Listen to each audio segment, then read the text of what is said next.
വിശ്വസിക്കുകയും ആ വിശ്വാസം പരമാർത്ഥതയോടെ ഏറ്റുപറയുകയും ചെയ്യുന്നവരെ അങ്ങ് ശക്തരാക്കണമേ. ആത്മശരീരങ്ങളെ പവിത്രീകരിക്കുന്ന ഈ പരിഹാര രഹസ്യങ്ങൾ അവർ വിശുദ്ധിയോടെ പരികർമ്മം ചെയ്യട്ടെ. നിർമ്മല ഹൃദയത്തോടും വിശുദ്ധ വിചാരങ്ങളോടും കൂടെ അവർ അങ്ങേക്ക് പുരോഹിത ശുശ്രൂഷ ചെയ്യുകയും അങ്ങ് കനിഞ്ഞു നൽകിയ രക്ഷയെ പ്രതി നിരന്തരം അങ്ങയെ സ്തുതിക്കുകയും ചെയ്യട്ടെ.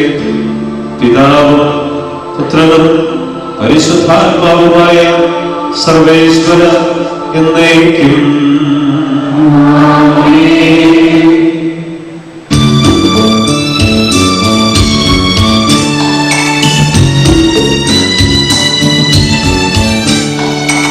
ദൈവമേ രക്ഷകൻ, ദൈവമേ നായകൻ, ദൈവമേ ആശ്രയം, ദൈവമേ സർവ്വം.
ഞങ്ങളുടെ കർത്താവായ ദൈവമേ, അങ്ങയുടെ സ്നേഹത്തിന്റെ പരിമളം ഞങ്ങളിൽ വീശുകയും അങ്ങയുടെ സത്യത്തിന്റെ ജ്ഞാനം ഞങ്ങളുടെ ആത്മാക്കളെ പ്രകാശിപ്പിക്കുകയും ചെയ്യുമ്പോൾ സ്വർഗത്തിൽ നിന്ന് പ്രത്യക്ഷനാകുന്ന അങ്ങയുടെ തിരുക്കുമാരനെ സ്വീകരിക്കുവാൻ ഞങ്ങൾക്ക് ഇടയാകട്ടെ. സകല സൗഭാഗ്യങ്ങളും നന്മകളും നിറഞ്ഞ് മുടിച്ചൂടി നിൽക്കുന്ന സഭയിൽ നിരന്തരം അങ്ങയെ സ്തുതിക്കുകയും മഹത്വപ്പെടുത്തുകയും ചെയ്യട്ടെ. സകലത്തിന്റെയും നാഥ എന്നേക്കും.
നീ സത്യമായും ഞങ്ങളുടെ ശരീരങ്ങളെ ഉയർപ്പിക്കുന്നവനും ആത്മാക്കളെ രക്ഷിക്കുന്നവനും ജീവനെ നിത്യം പരിപാലിക്കുന്നവനുമാണ്.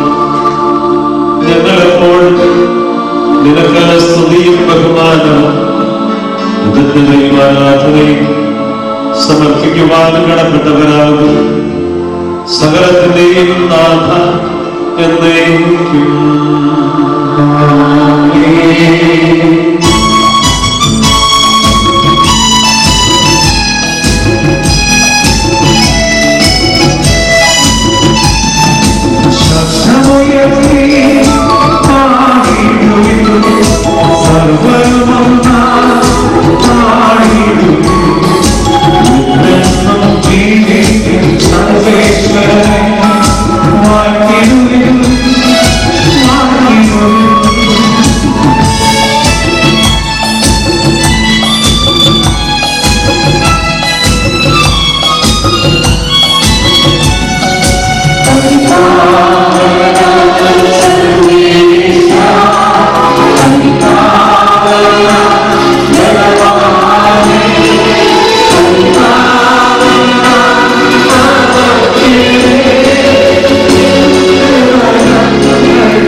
വിശുദ്ധരിൽ സംപ്രീതനായി വസിക്കുന്ന പരിശുദ്ധനും സ്തുത്യർഹനും ബലവാനും അമർത്യനുമായ കർത്താവേ, അങ്ങയുടെ സ്വഭാവത്തിനൊത്ത വിധം എപ്പോഴും ഞങ്ങളെ കടാക്ഷിക്കുകയും അനുഗ്രഹിക്കുകയും ഞങ്ങളോട് കരുണ കാണിക്കുകയും ചെയ്യണമേ. പിതാവും പുത്രനും പരിശുദ്ധാത്മാവുമായ സർവേശ്വരൻ എന്നേക്കും.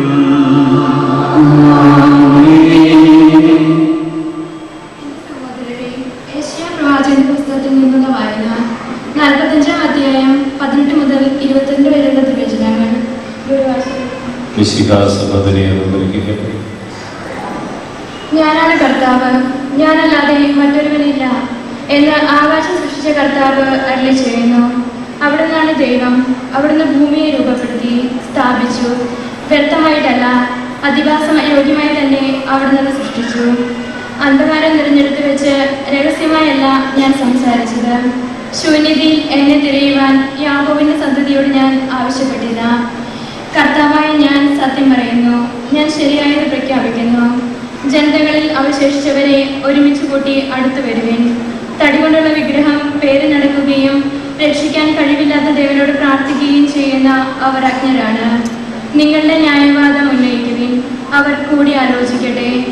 പുരാതനമായ ഈ കാര്യങ്ങൾ പണ്ട് തന്നെ നിങ്ങളോട് പറഞ്ഞതാരാണ്? കർത്താവായി ഞാൻ തന്നെയല്ലേ? ഞാനല്ലാതെ മറ്റൊരു ദൈവമില്ല.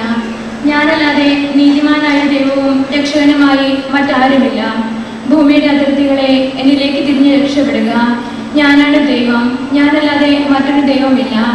ഞാൻ ശബ്ദം ചെയ്തിരിക്കുന്നു, ഒരിക്കലും തിരിച്ചെടുക്കാത്ത നീതിയുടെ വാക്ക് എന്നിൽ നിന്നും പുറപ്പെട്ടിരിക്കുന്നു. എല്ലാവരും എൻ്റെ മുൻപിൽ മുട്ടുമടക്കും, എല്ലാ നാവും ശബ്ദം ചെയ്യും. നീതിയും ബലവും കർത്താവിൻ്റെ മാത്രമെന്ന് എന്നെക്കുറിച്ച് മനുഷ്യർ പറയും. അവിടുത്തെ എതിർക്കുന്നവരെല്ലാം അവിടുത്തെ മുൻപിൽ ലജ്ജിതരാകും. ഇസ്രായേലിന്റെ സന്തതികൾ കർത്താവിന്റെ വിജയവും മഹത്വവും കൈവരിക്കും.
ശ്രവിക്കുന്നതിനും ഗ്രഹിക്കുന്നതിനും ഞങ്ങളുടെ ബുദ്ധിയെയും മനസ്സിനെയും പ്രകാശിപ്പിക്കണമേ.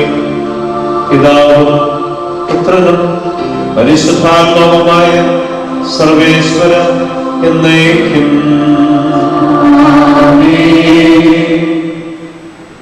എൻ്റെ സഹോദരങ്ങളെ, വിശുദ്ധ പൗലോസ് ശ്ലീഹ ഹെബ്രായർക്ക് എഴുതിയ ലേഖനം 4-ാം അധ്യായം 1 മുതൽ 10 വരെയുള്ള വാക്യങ്ങൾ ഗുരു ആശീർവദിക്കണമേ. മിശിഹ സഹോദരനെ അനുഗ്രഹിക്കട്ടെ. അവിടുന്ന് നൽകുന്ന വിശ്രമത്തിലേക്ക് നാം പ്രവേശിക്കുമെന്ന വാഗ്ദാനം നിലനിൽക്കുമ്പോൾ തന്നെ അതിൽ പ്രവേശിക്കാൻ കഴിയാത്തവരായി നിങ്ങളിൽ ആരെങ്കിലും കാണപ്പെടുമോ എന്ന് നാം ഭയപ്പെടണം. അവർക്കെന്നതുപോലെ തന്നെയാണ് നമുക്കും സുവിശേഷം ലഭിച്ചത്. എന്നാൽ അവർ കേട്ട വചനം അവർക്ക് പ്രയോജനപ്പെട്ടിട്ടില്ല, കാരണം അവർ അത് വിശ്വസിച്ചില്ല.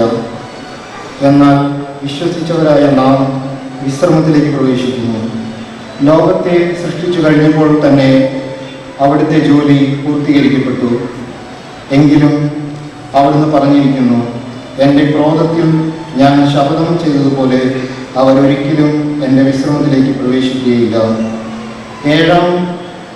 ഏഴാം ദിവസത്തെപ്പറ്റി ഒരിടത്ത് ഇങ്ങനെ പറഞ്ഞിരിക്കുന്നു, തൻ്റെ എല്ലാ പ്രവർത്തനങ്ങൾക്കും ശേഷം 7-ാം ദിവസം ദൈവം വിശ്രമിച്ചു. വീണ്ടും ഇങ്ങനെ പറഞ്ഞിരിക്കുന്നു, അവർ ഒരിക്കലും എൻ്റെ വിശ്രമത്തിലേക്ക് പ്രവേശിക്കുകയില്ല. എന്നാൽ ചിലർ ഇനിയും പ്രവേശിക്കാനുണ്ട്. മുൻപ് സുവിശേഷം ശ്രവിച്ചവരാകട്ടെ അനുസരണക്കേട് മൂലം പ്രവേശിച്ചിട്ടുമില്ല. അതിനാൽ അവിടുന്ന് ഒരു പ്രത്യേക ദിവസം, അതായത് ഇന്ന് നിശ്ചയിച്ചിരിക്കുന്നു. അവിടുന്ന് മുൻപ് പറഞ്ഞിട്ടുള്ളതുപോലെ ദാവീദ് വഴി വീണ്ടും പറയുന്നു, ഇന്നെങ്കിലും നിങ്ങൾ അവൻ്റെ സ്വരം ശ്രവിച്ചിരുന്നെങ്കിൽ എത്ര നന്നായിരുന്നു. നിങ്ങളുടെ ഹൃദയം കഠിനമാക്കരുത്. ജോഷുവ അവർക്ക് വിശ്രമം കൊടുത്തിരുന്നെങ്കിൽ പിന്നീട് ദൈവം മറ്റൊരു ദിവസത്തെപ്പറ്റി പറയുമായിരുന്നില്ല. അതിനാൽ ദൈവജനത്തിന് ഒരു സാപത്ത് വിശ്രമം ലഭിക്കാനിരിക്കുന്നു. എന്തെന്നാൽ ദൈവത്തിൻ്റെ വിശ്രമത്തിലേക്ക് പ്രവേശിക്കുന്നവൻ അവിടുത്തെ പോലെ തൻ്റെ ജോലിയിൽ നിന്ന് വിരമിക്കുന്നു.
വിശുദ്ധ യോഹന്നാൻ അറിയിച്ച നമ്മുടെ കർത്താവായ ഈശോ മിശിഹായുടെ പരിശുദ്ധ സുവിശേഷം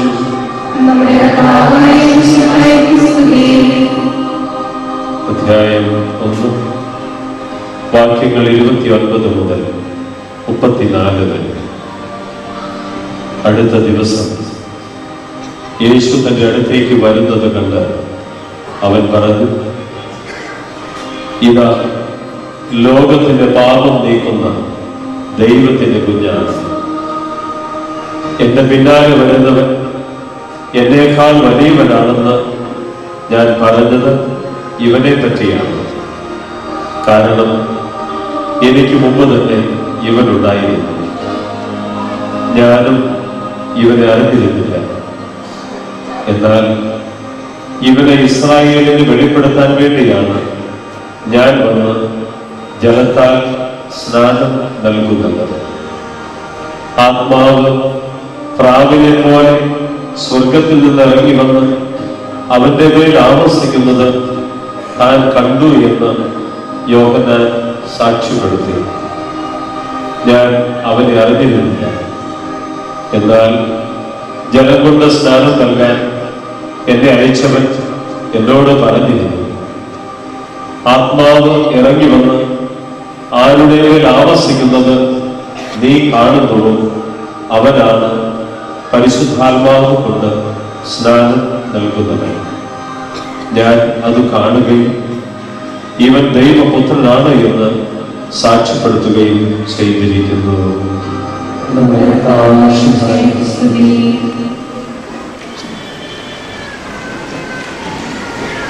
ഇന്നത്തെ വചന സന്ദേശം നൽകുവാനായിട്ട് ബഹുമാനപ്പെട്ട ജോയ്സ് കൈതക്കൊട്ടിൽ അച്ഛനെ പ്രത്യേകം ക്ഷണിക്കുന്നു.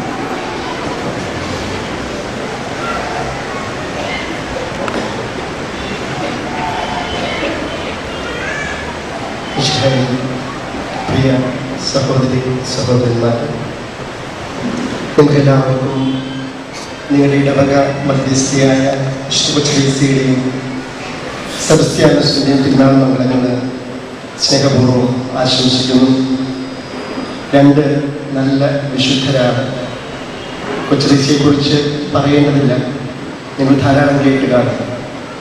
സെബസ്ത്യാനോസ് നല്ലവനായിരുന്നു, പക്ഷെ നമ്മുടെയൊക്കെ കൂടി അല്പം ചീത്തയാക്കി വെച്ചിട്ടുണ്ട്. കണ്ണൂരുകാരുടെ ബിൽബോർഡിലാണ് സെബസ്ത്യാനോസ് ഇപ്പോൾ ജീവിക്കുന്നത് എന്നാണ് അവരുടെ ധാരണ. കാസർഗോഡ് മുതൽ കന്യാകുമാരി വരെ ജുവല്ലേഴ്സിന്റെ പരസ്യം വയ്ക്കുന്നത് പോലെ, വസ്ത്രങ്ങളുടെ പരസ്യം വയ്ക്കുന്നത് പോലെ സെബസ്ത്യാനോസിന്റെ പരസ്യം വെച്ച് ആളെ ഞങ്ങൾ ജീവിപ്പിച്ചുകൊണ്ടിരിക്കുകയാണ് എന്നൊരു തെറ്റിദ്ധാരണ നമ്മുടെ നാട്ടിലെ കുറച്ചു പേർക്കുണ്ട് എന്നതൊഴിച്ചാൽ സെബസ്ത്യാനോസും നല്ല ഒരു പുണ്യമാണ്.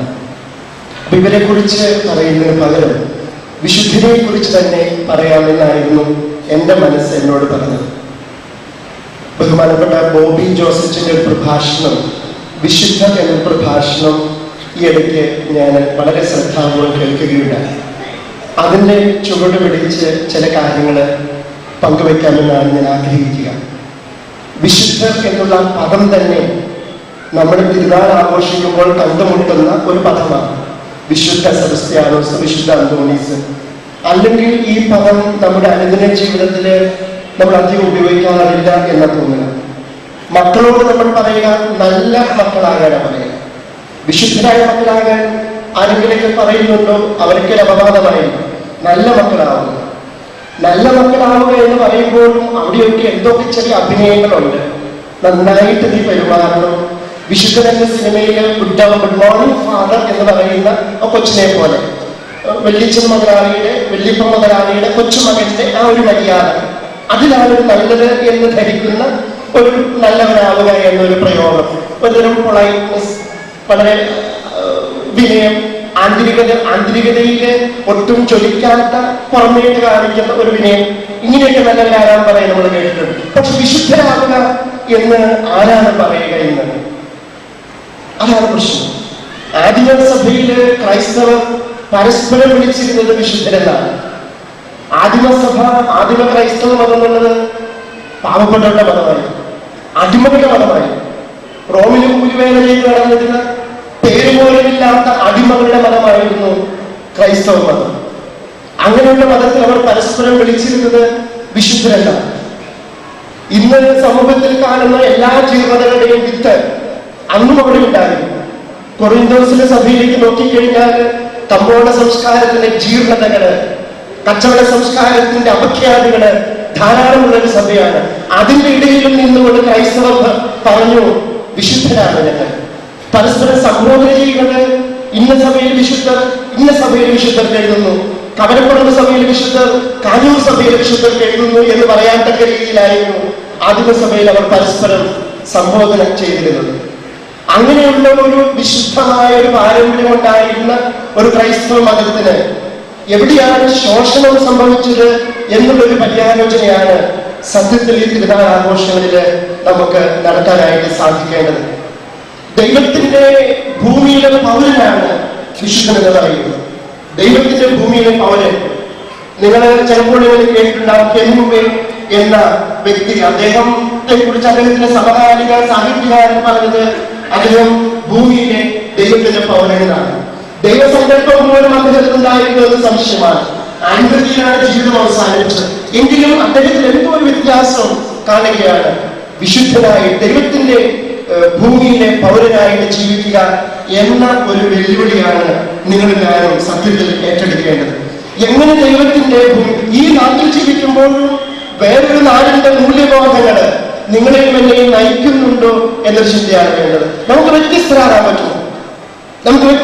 പറ്റുമോ? മറ്റുള്ളവരിൽ നിന്ന് വ്യത്യസ്തമായിട്ട് ചിന്തിച്ച് ജീവിക്കാൻ പറ്റുമോ എന്നുള്ള ഒരു വെല്ലുവിളിയാണ് ഓരോ വിശുദ്ധനും ഉണർത്തുക. ഇംഗ്ലീഷില് ഒരു നാടോടി കഥയുണ്ട്. ഒരാട് മോഷ്ടാവ് ഗ്രാമത്തിലെ ആടുകളെയൊക്കെ മോഷ്ടിക്കുക അവന്റെ പതിവാണ്. നമ്മുടെ നാട്ടിലെ ചില ആടുമോഷ്ടാക്കളില്ലെങ്കിൽ ചില കോഴി മോഷ്ടാക്കളുണ്ട്. വൈകുന്നേരം ആകുമ്പോൾ എവിടെ എന്തെങ്കിലും ഒരു കുപ്പിയും മേടിച്ച് അടുത്ത വീട്ടിലെ കോഴിയെ പിടിച്ച് കഞ്ഞി വെച്ച് കറി വെച്ച് കഴിക്കുന്ന ഒരു കൂട്ടത്തെ കുറിച്ച് ഞാൻ കേട്ടിട്ടുണ്ട്. എല്ലാവരുടെയും കോഴി നഷ്ടപ്പെടുന്നു, ആരാണെന്ന് പിടുത്തമില്ല. എങ്ങനെയാണ് ചില മോഷ്ടാക്കള് പല ബഹുമൂടകളും തലയിലേക്ക് ഇറങ്ങി നടക്കുന്നുണ്ട്. അങ്ങനെ നമ്മളിവിടെ കാണുന്നുണ്ട്. പക്ഷെ ഈ നാടോടിക്കഥയിൽ ആടുമോഷ്ടാവിനെ ഗ്രാമവാസികൾക്ക് അങ്ങനെ വിടാൻ പറ്റുകയല്ലോ. അവർ പിടികൂട്ടിയിട്ട് ഈ ആടുമോഷ്ടാവിന്റെ നെറ്റിയില് പച്ച കുത്തുകയാണ്. ഇവർ ആടുമോഷ്ടാവാണെന്ന് എല്ലാവരും അറിയാൻ വേണ്ടിയിട്ട് എസ് എന്ന് കുത്തിയിടുകയാണ്. എസ് എന്നുള്ള അക്ഷരം ഇംഗ്ലീഷ് അക്ഷരമാണ്. അക്ഷരം കുത്തിയിട്ടു. അന്ന് മുതൽ അവന്റെ ജീവിതത്തിന് ഒരു മാറ്റം ഉണ്ടാവുകയാണ്. എവിടെയോ അവന്റെ ഉള്ളിലൊരു മാറ്റം. എന്നെ പണ്ട് റെയിൽവേയിൽ കള്ള ടിക്കറ്റ് എടുത്താൽ SR കുത്തുന്ന പോലെയാണ്. സദൈവ് റെയിൽവേയുടെ കുത്തും. അത് മാത്രമേ കാണാറുള്ളൂ. NR കാണാറില്ല. നോർത്തൺ റെയിൽവേന്റെ കാണാറില്ല. SR ഇഷ്ടംപോലെ കാണും പണ്ടുണ്ടായിരുന്നു. പക്ഷെ ഇന്ന് ഇങ്ങനെ കുത്തിയിട്ടപ്പോൾ അവന്റെ ഉള്ളിലൊരു മാറ്റം. ആടുമോഷ്ടാവ് സാവധാനം ആടുകളെ സ്നേഹിക്കാൻ തുടങ്ങുകയാണ്. ആടുകളെ സ്നേഹിക്കാൻ തുടങ്ങുന്നത് മാത്രമല്ല, ആടും മോഷ്ടാവായതുള്ളവൻ ആടിന്റെ എല്ലാ കാര്യങ്ങളും അറിയാവുന്നതുകൊണ്ട് ആടിനെ സംരക്ഷിക്കാൻ ആരംഭിച്ചു. അവന് പലരും ആടിനെ ഏൽപ്പിച്ചു. അവന് ആടിനെ സംരക്ഷിക്കാനായിട്ട്. അങ്ങനെ ആടുമോഷ്ടാവ് സത്യത്തിൽ ആടിന്റെ സംരക്ഷകനും സ്നേഹിതനുമായിട്ട് മാറി. കാലങ്ങൾ കഴിഞ്ഞു. അദ്ദേഹം വൃദ്ധനായപ്പോൾ കൊച്ചു കുഞ്ഞുങ്ങള് വല്യമ്മമാരോട് ചോദിച്ചു, ആ വല്യപ്പന്റെ നെറുകയില് നെറ്റിയിൽ ഒരു പച്ച കുത്തിയിട്ടുണ്ടല്ലോ, ഈ എസ് എന്ന് പറഞ്ഞാൽ എന്താണ് വല്യമ്മയെ അർത്ഥമാക്കുക? കണ്ണു തുടച്ചുകൊണ്ട് വല്യമ്മമാർ പറയും, മക്കളെ എസ് എന്ന് പറഞ്ഞു കഴിഞ്ഞാൽ സെയിന്റ് എന്നാണ്. എസ് എന്ന് പറഞ്ഞാൽ സെയിന്റ് എന്നാണ്, വിശുദ്ധനാണ്. ആടുമോഷ്ടാവായിരുന്നവന് വിശുദ്ധനാകാനുള്ള സാധ്യതയുണ്ട് എന്ന് നമുക്ക് പറഞ്ഞു തരികയാണ്. ആരാ പാളിപ്പോകാത്തത്? ആർക്കാ വീഴ്ചകൾ പറ്റാത്തത്? ആരാണ് വീണു പോകാത്തത്? ആരാണ് കേടു പോകാത്തത്? വീണു പോകുന്നവനും കേഴുന്നവനും വീഴ്ച വരുന്നവനും വിശുദ്ധനാകാൻ ഒരു സാധ്യതയുണ്ട്.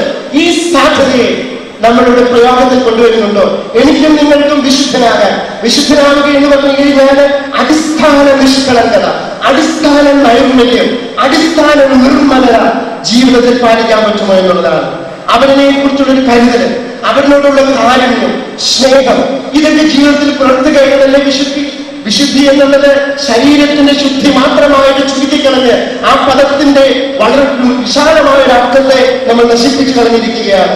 അതുകൊണ്ട് ഈ അടിസ്ഥാന നൈർമല്യത്തിലേക്ക്, അടിസ്ഥാന നിർമ്മലതയിലേക്ക്, അടിസ്ഥാന ചൈതന്യത്തിലേക്ക്, ക്രിസ്തു ചൈതന്യത്തിലേക്ക് വളരുന്ന വിശുദ്ധരാകാൻ നിങ്ങൾക്ക് വലിയൊരു സാധ്യതയുണ്ട്. പാളിപ്പോയവർക്ക് തിരിച്ചു വരാം.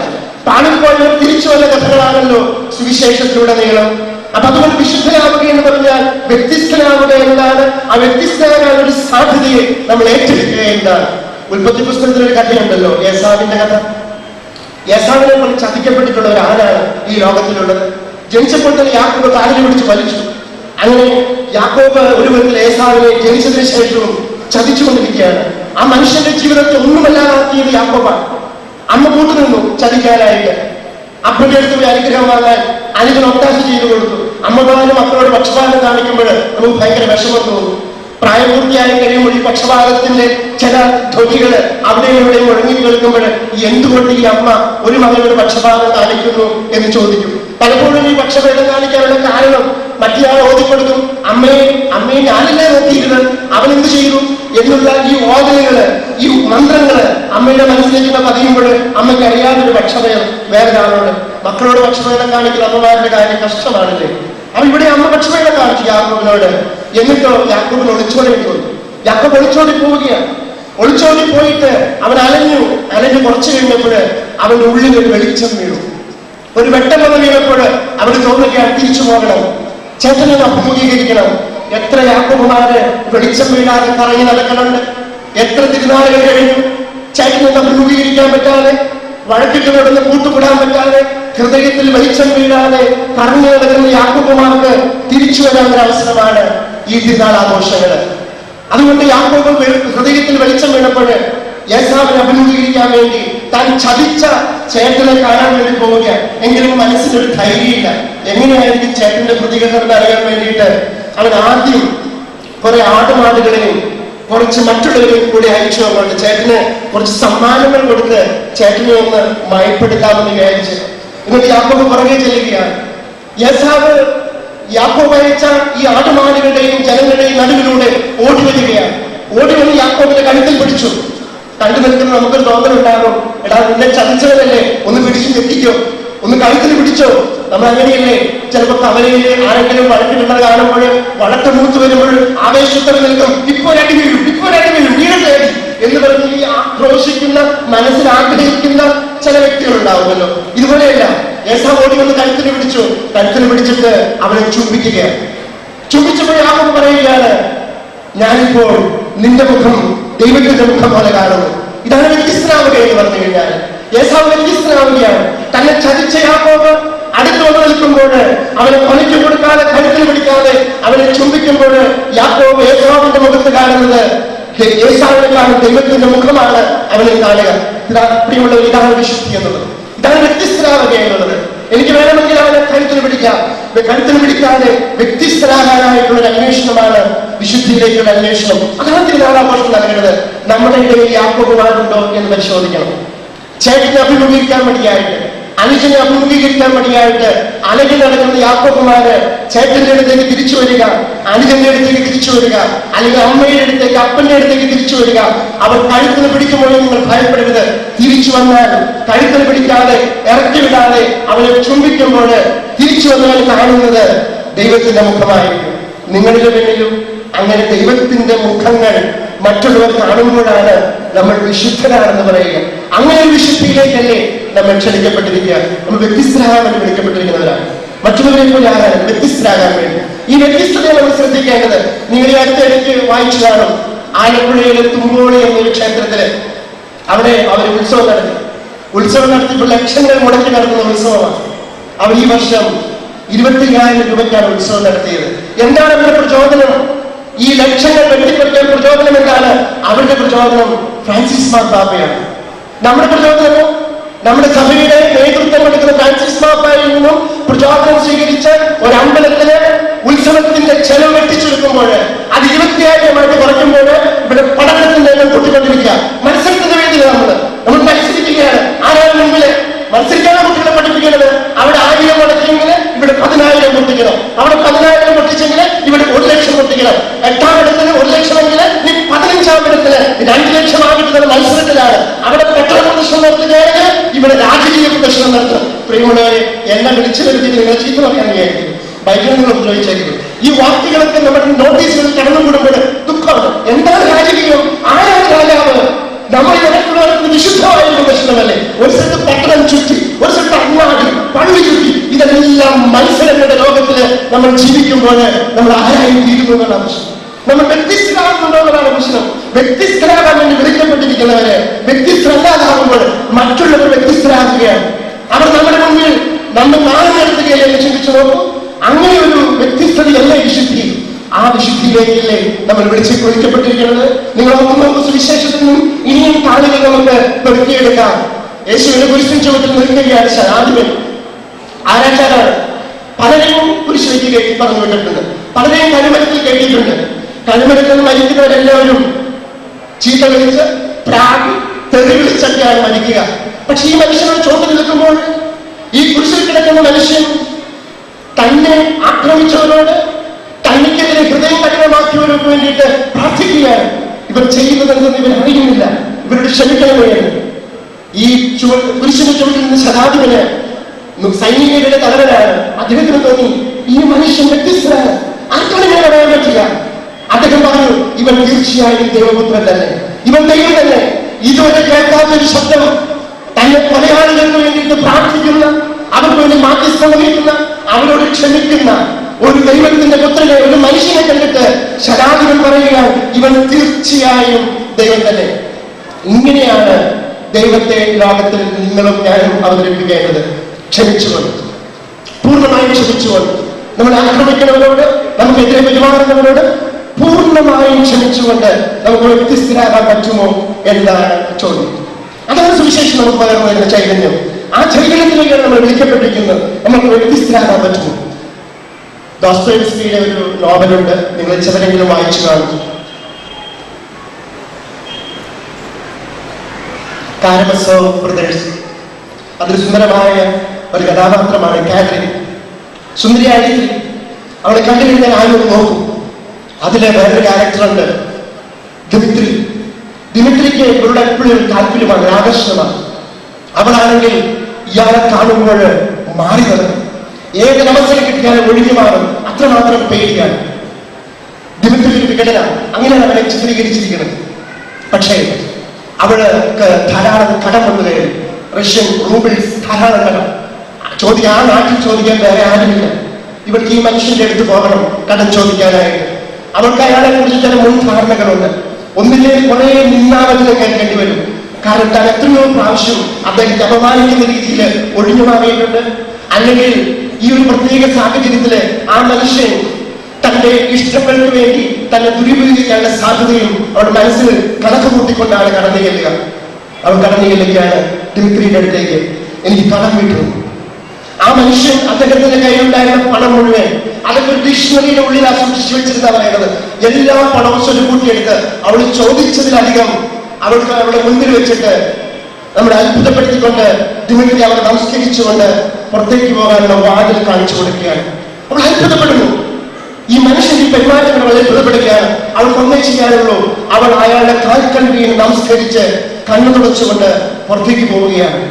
ദിമിത്രി വ്യത്യസ്തനാവുകയാണ്. എന്നിട്ട് ദിമിത്രി ചോദിക്കുന്നുണ്ട് തന്റെ സഹോദരൻ അലോഷ്യയോട്, അലോഷ്യ, സന്തോഷം കൊണ്ട് ഒരാൾക്ക് ആത്മഹത്യക്കാൻ തോന്നുമോ? അങ്ങനെ എനിക്കിപ്പോൾ തോന്നുന്നു. പ്രിയമുള്ള ദിമിത്രി വ്യത്യസ്തനാവുകയാണ്, ദിമിത്രി വിശുദ്ധനാവുകയാണ്. വികടനായ വിശദപ്പെടനായ ദിമിത്രിക്ക് വ്യത്യസ്തനാകാൻ പറ്റുമെന്നുള്ളതാണ് കഥാപാത്രം നമ്മുടെ മുന്നിൽ വയ്ക്കുക. പ്രിയമുള്ള നമുക്ക് വ്യത്യസ്തനാകാൻ പറ്റും. വ്യത്യസ്തനാകാൻ താല്പര്യം നമ്മുടെ മനസ്സിലുണ്ടോ എന്നതാണ് പ്രശ്നം. നമ്മൾ ഈ മത്സരങ്ങളുടെ ലോകത്ത് നിന്നും നമ്മൾ പരസ്പരം മത്സരിച്ചുകൊണ്ടിരിക്കുകയാണ്. നിങ്ങൾക്ക് കേട്ടിട്ടുണ്ടാവും, വളരെ സുന്ദരമായ ഒരു ഇറാനിയൻ ചിത്രമാണ് ചിൽഡ്രൻ ഓഫ് ഹെവൻ, സ്വർഗത്തിലെ കുഞ്ഞുങ്ങള്. ആ മത്സരത്തില് ഒരു ആൺകുട്ടിയും സഹോദരന്മാരാണ്. ആ പെൺകുട്ടിയുടെ ഒരു ഷൂ നഷ്ടപ്പെട്ടു, ഒരു ഷൂ വഴിക്ക് നഷ്ടപ്പെട്ടു പോയി. ആൺകുട്ടിയായ കാക്കക്കാരൻ, ദാരിദ്ര്യമാണ്, വേറെ മേടിച്ചു കൊടുക്കാൻ പൈസയില്ല. ആദ്യം ആൺകുട്ടികൾക്ക് ക്ലാസ്, പിന്നെ പെൺകുട്ടികൾക്ക് ക്ലാസ്. ആൺകുട്ടികളുടെ ക്ലാസ് കഴിഞ്ഞവർ ഓടും തന്റെ ഷൂ അവർക്ക് കൊടുക്കാൻ വേണ്ടിയിട്ട്. ആയിട്ട് ഒരു മത്സരം നടന്നു. മത്സരത്തിൽ 2ാം സമ്മാനം ഷൂ ആണ്. അവൻ സന്തോഷമായി. തനിക്ക് മത്സരിക്കണം, പക്ഷെ 2ാം സ്ഥാനത്ത് എത്തിയാൽ മതി. 2ാം സ്ഥാനത്തിന് വേണ്ടിയാണ് മത്സരിക്കുന്നത്, പക്ഷെ അവൻ എത്തിപ്പെടുന്നത് 1ാം സ്ഥാനത്താണ്. പ്രിയമുള്ളവരെ, 2ാം സ്ഥാനത്തിന് വേണ്ടി മത്സരിക്കുന്ന മക്കൾ നമുക്കുണ്ടാവും. മറ്റുള്ളവരെ തോൽപ്പിക്കുന്നത് ഒരു സന്തോഷമല്ല, മറ്റുള്ളവരെ എല്ലാവരെയും ജയിപ്പിക്കുന്നത്. പക്ഷെ സത്യമായ ആഗ്രഹം ആശുപത്രിക്കാരൻ മാത്രമേ ഉള്ളൂ. ആ പെൺകുട്ടിക്ക് ഒരു ആശയം, തന്റെ സഹോദരിക്ക് ഒരു സമ്മാനം കൊടുക്കാൻ വേണ്ടി ആരെയും തോൽപ്പിക്കാനല്ല നമ്മൾ മത്സരിക്കുക. പക്ഷേ വിശുദ്ധര് അങ്ങനെ തോൽപ്പിക്കാൻ മത്സരിച്ചതല്ല, അവർ വിശുദ്ധിയിലൂടെ തോറ്റുകൊണ്ട് വിശുദ്ധിയിലേക്ക് വളർന്നവരാണെന്നൊരു ചിത്രമാണ് സുവിശേഷം നൽകുക, വിശുദ്ധരുടെ ജീവിതം നൽകുക. പണ്ട് പ്രിയമുള്ളവരെ, ഈ 2 കാര്യങ്ങളാണ് എനിക്ക് നിങ്ങളുമായിട്ട് പങ്കുവയ്ക്കാനുള്ളത്. നമുക്ക് വ്യത്യസ്തരാകാൻ പറ്റുമോ? ഈ ലോകത്തിന്റെ മൂല്യങ്ങളിൽ നിന്ന് വ്യത്യസ്തമായിട്ട് നമുക്ക് ചിന്തിക്കാൻ പറ്റുമോ? അതല്ലേ സുവിശേഷം നൽകുന്ന സന്ദേശം. നമ്മൾ ഓരോരുത്തരെ ചില ചിത്രങ്ങൾ കാണുമ്പോൾ നമ്മുടെ മനസ്സിൽ ആഗ്രഹമുണ്ടാകും, ഇപ്പൊ അടി വീഴണം, ഇടി വീഴണം, അവൻ അങ്ങനെ പെരുമാറും, ഇങ്ങനെ പെരുമാറും എന്ന് നമ്മൾ മുൻകൂട്ടി പറയുക. അങ്ങനെ അല്ല അവൻ പെരുമാറുക എന്ന് അവൻ കാണിച്ചു കൊടുക്കുമ്പോഴാണ് അവൻ വ്യത്യസ്തനാകും. ഞാൻ ചിലപ്പോൾ ചില സിനിമകൾ കണ്ടപ്പോൾ, സിനിമാ കോട്ടയിൽ പോയി സിനിമ കണ്ടപ്പോൾ ശ്രദ്ധിച്ചിട്ടുണ്ട്, കഥാനായകൻ അത് ഇവിടുത്തെ സൂപ്പർ സ്റ്റാറുകളാകട്ടെ, ആ സൂപ്പർ സ്റ്റാറിനോട് ചവിട്ടി ബഹളം വെച്ച് എതിരാളി സംസാരിക്കുമ്പോൾ തിയേറ്ററിലിരുന്ന് ചില ചെറുപ്പക്കാരെ വിളിച്ചു പറയാം, അടിക്കവനെ, കൊടുക്കവനെ, കൊടുക്കവനെ. ഇതാണ് പെരുമാറ്റം, ഇതാണ് മനസ്സിൽ കിടക്കുന്നത്, അടിക്കവനെ, കൊടുക്കവനെ. കാരണം കാരണം തന്റെ നായകൻ ജയിച്ചു കാണണം. പക്ഷെ നായകൻ ശാന്തമായിട്ട് പോകുമ്പോൾ എന്തോ നിരാശബോധം പോലെയാണ്. നമ്മുടെ മനസ്സിലേക്ക് നിരാശബോധം ആരും അങ്ങോട്ടും ഇങ്ങോട്ട് തല്ലാനിട്ട് തല്ലുമ്പോൾ നമുക്ക് സന്തോഷം. ഇതാണ് ആത്മീയത, ഇതാണ് ക്രിസ്തീയത. അതുകൊണ്ട് പ്രിയമുള്ളവരെ, ഈ തിരുനാൾ നിങ്ങളെയും എന്നെയും വെല്ലുവിളിക്കുക, നമ്മളെല്ലാവരും വെല്ലുവിളിക്കുകയാണ്. ഈ ലോകത്തിൽ വ്യത്യസ്തരാകാൻ പറ്റുമോ? ഭാര്യയ്ക്ക് ഭർത്താവിന് മുമ്പിൽ വ്യത്യസ്തരാകാൻ പറ്റുമോ? ഭർത്താവിന് ഭാര്യയുടെ മുമ്പിൽ വ്യത്യസ്തരാകാൻ പറ്റുമോ? ക്ഷമിക്കാൻ പറ്റുമോ? ക്ഷമിക്കരുത് എന്നുള്ള ക്ഷമിക്കാനുള്ള യാതൊരു സാധ്യതകളും ഇല്ലാത്തപ്പോഴും ക്ഷമിക്കാൻ പറ്റുക, അതാണ് വിശുദ്ധി. അങ്ങനെ എത്രയോ വിശുദ്ധര് നമ്മുടെ ഇടയിൽ ജീവിക്കുന്നു. ധാരാളം മനുഷ്യരുണ്ട് വിശുദ്ധരായിട്ട് ജീവിക്കുന്നവര്. നിങ്ങളുടെ കുടുംബങ്ങളിലേക്ക് തന്നെ എത്തി നോക്കൂ, ധാരാളം വിശുദ്ധരുണ്ട്. ബൈബിളിലൂടെ നോക്കിക്കൊള്ളൂ, സാധാരണ മനുഷ്യരാണ് വിശുദ്ധര്. അതുകൊണ്ട് പാളിപ്പോയവരല്ല എല്ലാവരും എന്ന് കരുതരുത്. പാളിപ്പോയവർക്ക് വിശുദ്ധരാകാനുള്ള സാധ്യതയുണ്ട് എന്നാണ് സുവിശേഷം മുന്നോട്ട് വയ്ക്കുന്ന സന്ദേശം. അതുകൊണ്ട് നമുക്കൊരിക്കലും ദുഃഖിക്കേണ്ടതില്ല. നമുക്ക് സാധ്യതകൾ ദൈവം മുന്നിൽ തുറന്നിട്ടിരിക്കുകയാണ്. ആ സാധ്യതകളെ ഉൾക്കൊള്ളാൻ വേണ്ട കൃപാവനം ഈ ബലിയില് പ്രത്യേകമായിട്ട് പ്രാർത്ഥിക്കാം. ഒരിക്കൽ കൂടി നിങ്ങൾക്ക് എല്ലാ തിരുനാളിന്റെ എല്ലാ മംഗളങ്ങളും നേരുന്നു. നമുക്ക് വ്യത്യസ്തരാകാൻ പറ്റും. കല്യാണം മത്സരിക്കാൻ പോകുന്നു. നമ്മള് മത്സരിക്കാനല്ല നമ്മൾ വിശുദ്ധരാകുന്നു, മത്സരിക്കാനല്ല നമ്മൾ ക്രിസ്ത്യാനികളായിരിക്കണം. നമ്മൾ നമ്മുടെ ജീവിതം സമർപ്പിക്കാനാണ്, സ്നേഹത്തിന് വേണ്ടി ഒരു സമർപ്പണം. ഈ സമൂഹം സ്നേഹത്തിലും നന്മയിലും സഹോദര്യത്തിലും വളർന്നു വരണമെന്നൊരു സ്വപ്നം, ആ സ്വപ്നമാകണം നമ്മുടെ ജീവിതത്തിന്റെ ആത്യന്തിക ലക്ഷ്യം.